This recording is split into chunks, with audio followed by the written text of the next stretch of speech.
क्या आपने कभी इसराइली झंडे के अंदर मौजूद इस स्टार ऑफ डेविड या प्रॉफिट दाऊद के सितारे को देखकर या यहूदी कौम को जगह जगह इसे अपनी मजहबी रसूमात और तारीखी इमारतों पर इस्तेमाल करने के साथ साथ इसे कबाला नामी काले जादू के दौरान इस्तेमाल होते देखकर और सबसे बढ़कर इसे हॉलीवुड फिल्म इंडस्ट्री के अंदर जादू के लिए इस्तेमाल होता देखकर क्या कभी सोचा कि आखिर ये सितारा है क्या, ये आया कहाँ से और इसका मतलब क्या है? यहूदी कौम इसे इस कदर अहमियत क्यों देती है कि इसे अपनी हर मुकद्दस चीज के अंदर शामिल करना नहीं भूलती? और इसकी निस्बत हजरत दाऊद अलैहिस्सलाम और इनके बेटे हजरत सुलेमान अलैहिस्सलाम से क्यों है, जिन्हें अल्लाह ने जिन्नात और जादू पर कंट्रोल दिया था? इस्लाम के अंदर इसकी अहमियत क्या है? अगर आपके माइंड में भी कभी ये सवाल आए हैं और आप इसका जवाब नहीं जानते तो आए आज की इस वीडियो के अंदर इन्हीं इंटरेस्टिंग सवालों के जवाब जानने की कोशिश करते हैं।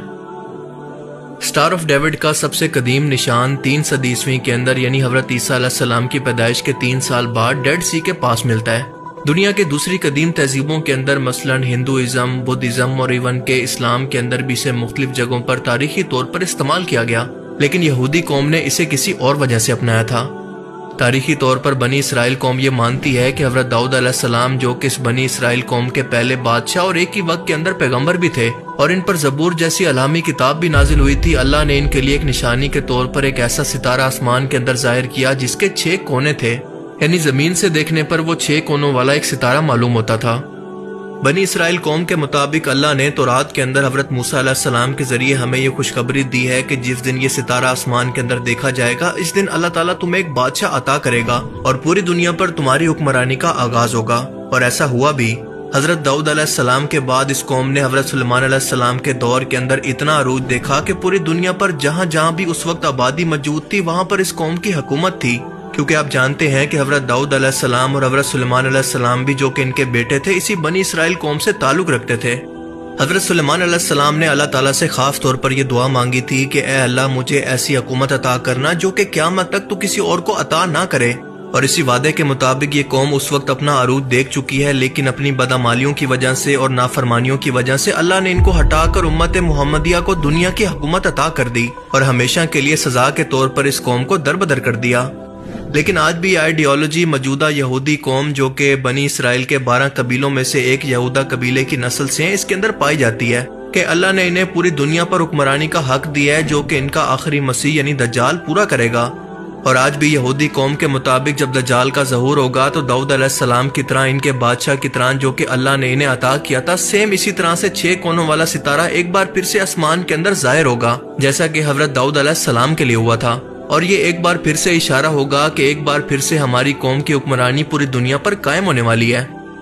इसीलिए आज भी स्टार ऑफ डेविड को पूरी दुनिया पर हुक्मरानी के लिए अल्लाह की तरफ से हुक्म के तौर पर ये लोग इस स्टार को अपने झंडे के अंदर शामिल करने के साथ साथ अपने लिबास और हर एक अहम चीज पर जाहिर भी करते हैं। और दरअसल ये पूरी दुनिया को एक खामोश पैगाम होता है कि हमें अल्लाह ने तुम पर हुकूमत के लिए पैदा किया। और इस बात की तस्दीक इस्लामी रिवायात से भी होती है कि मुसलसल हदीस मुबारका से हमें पता चलता है कि दज्जाल की आमद से पहले और इसके आने के बाद भी यहूदी कौम अरूज हासिल करेगी और दुनिया के एक बड़े हिस्से पर कब्जा हासिल करके पूरी दुनिया पर कब्जा करने के इंतहाई करीब होगी। लेकिन इसी दौरान जब दज्जाल के सामने मुसलमान यानी इमाम मेहदी अलैहिस्सलाम की फौज कमजोर पड़ने लगेगी तो अल्लाह ताला इस फितना परस्त कौम को और इनके मसीहा दज्जाल को खत्म करके इस पूरी दुनिया पर एक असल मसीह यानी हजरत ईसा अलैहिस्सलाम की हुकूमत को कायम करेगा। और जैसा कि मैंने पहले बताया कि बनी इसराइल कौम को आलमी हुकूमत देने के बाद इनकी नाफरमानियों की वजह से इनसे यह हुकूमत छीनकर अरबों को अता कर दी गई।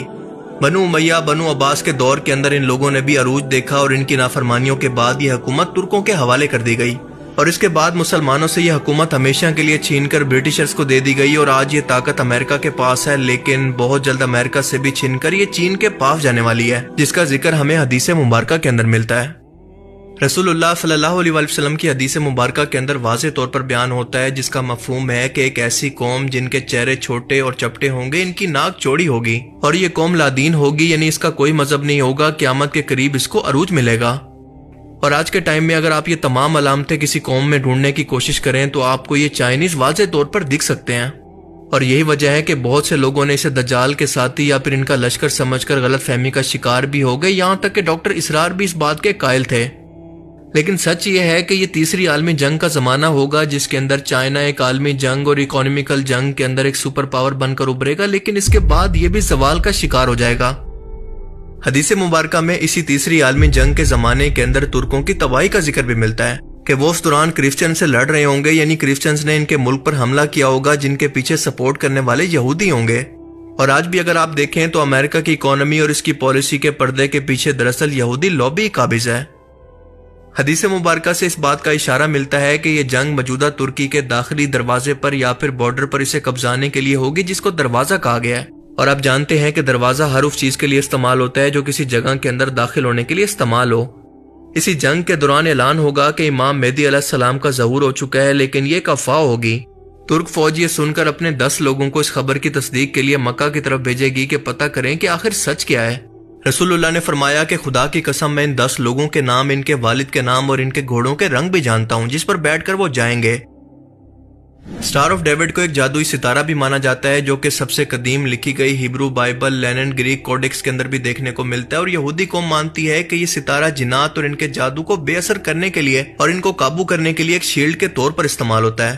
یعنی اگر قبالہ کے دوران جنات آپ پر حاوی ہونے کی کوشش بھی کرتے ہیں تو اس ستارے کی حفاظت کی وجہ سے وہ آپ پر حاوی نہیں ہو سکتے، اور اسی لیے حضرت سلیمان علیہ السلام بھی اپنے دور کے اندر ان جنات کو قابو کرنے کے لیے جو انگوٹھی استعمال کیا کرتے تھے اس کے اندر بھی یہ سٹار آف ڈیوڈ موجود ہے۔ یہی وہ انگوٹھی ہے جو کہ خاص طور پر اللہ تعالیٰ نے جنات کو کنٹرول کرنے کے لیے حضرت سلیمان علیہ السلام کو عطا کی گئی تھی، جس کو سیل آف سولومن بھی کہا جاتا ہے۔ یہی وجہ ہے کہ آج بھی قبالہ جادو کے اندر اس ستارے کو حفاظتی شیلڈ کے طور پر استعمال کیا جاتا ہے، اور یہی نشان حضرت داؤد علیہ السلام کی ڈھال پر بھی موجود تھا۔ آج بھی موویز کے اندر اس قبالہ جادو کو پرموٹ کرتے ہوئے اسے سمبلزم کے طور پر بار بار اس طرح سے پرموٹ کیا جاتا ہے تاکہ نوجوان نسل کو اس سکرین کے ذریعے اس جادو اور اس کی کفریہ رسموں کے اندر لاشعوری طور پر شامل کیا جائے۔ ذرا غور کریں تو آپ دیکھیں گے کہ ان فلمز کے اندر جان بوجھ کر ایسے الفاظ بولے جاتے ہیں، اس طرح کا ماحول دکھایا جاتا ہے تاکہ کوئی اس سے انسپائر ہو کر ایسا کرنے کی کوشش کرے گا تو جنات ضرور اس کے جسم پر قبضہ کرنے کی کوشش کریں گے، کیونکہ یہ دراصل جنات کو اپنے جسم پر قبضے کے لیے بلانے کا ایک سیکریٹ کوڈ ہوتا ہے جو کہ انتہائی سوجھ بوجھ کے بعد جان بوجھ کر دکھایا جاتا ہے، اور عام لوگوں کو اس کے بارے میں پتہ ہی نہیں ہوتا۔ آج یہودی قوم کے اندر جگہ جگہ پر مذہبی اور تاریخی عمارتوں پر سٹار آف ڈیوڈ کو بنانے کا رواج 18ویں صدی کے اندر اس وقت شروع ہوا جب یورپ کے اندر یہودی قوم نے دیکھا کہ کرسچن قوم کا مذہبی سمبل یعنی کراس چرچز کے علاوہ ہر ایک اہم جگہ پر موجود ہے، اور اسی چیز کو ریپلیس کرنے کے لیے ان لوگوں نے اپنا مذہبی سائن یعنی سٹار آف ڈیوڈ کو ہر ایک اہم بلڈنگ، عبادت گھروں، کتابوں، قبروں، اسٹیشنری اور یہاں تک کہ اپنے کپڑوں تک میں شامل کرنا شروع کر دیا، جو کہ اب ان کے کلچر کا حصہ بن چکا ہے جس کی توہین وہ برداشت نہیں کرتے۔ 2019 میں امریکہ کے واشنگٹن ڈی سی کے اندر ایک یہودی LGBT کمیونٹی نے ایک رینبو کلر کا جھنڈا اٹھا کر جس کے درمیان سٹار آف ڈیوڈ موجود تھا اپنے حقوق کے لیے احتجاج کیا، اور سٹار آف ڈیوڈ کی اسی توہین کی وجہ سے فوراً سے اس جھنڈے کو بین کر دیا گیا۔ سچ یہ ہے کہ آج بھی سٹار آف ڈیوڈ اور اس کی تاریخ کو لے کر کافی بحث کی جاتی ہے، کیونکہ یہودیت اکثر من گڑت روایات اور جھوٹ پر مشتمل ہے، اور کچھ ماہرین کا یہ ماننا ہے کہ دراصل سٹار آف ڈیوڈ 2 ٹرائنگلز کو دکھاتا ہے جو کہ ایک دوسرے کے سامنے موجود ہیں۔ ایک ٹرائنگل اوپر خدا کی طرف اشارہ کرتی ہے تو دوسری نیچے انسان کو شو کرتی ہے، جبکہ کچھ کے مطابق اوپر نیچے کے علاوہ یہ 4 سمتوں کو ظاہر کرتی ہے، یعنی مشرق، مغرب، شمال اور جنوب، اور کچھ کے مطابق اس ستارے کی وجہ سے 12 ٹرائنگل بنتی ہیں جو کہ بنی اسرائیل کے 12 قبیلوں کو شو کرتی ہیں، جبکہ زیادہ تر یہودی قوم کے عقیدے کے مطابق یہ سٹار آف ڈیوڈ آج بھی انہیں اس بات کی یاد دلاتا ہے اور امید اور حوصلہ پیدا کرتا ہے کہ یورپ کے اندر ان کی نسل کشی کے بعد آج بھی ان کا عروج ایک بار پھر سے آنے والا ہے۔ باقی مکمل سچ کیا ہے یہ اللہ کے سوا کوئی نہیں جانتا، لیکن آپ اس بارے میں کیا سوچتے ہیں اپنی قیمتی رائے کا اظہار کمنٹ سیکشن میں ضرور کریں۔ And thanks for watching this video. اللہ حافظ۔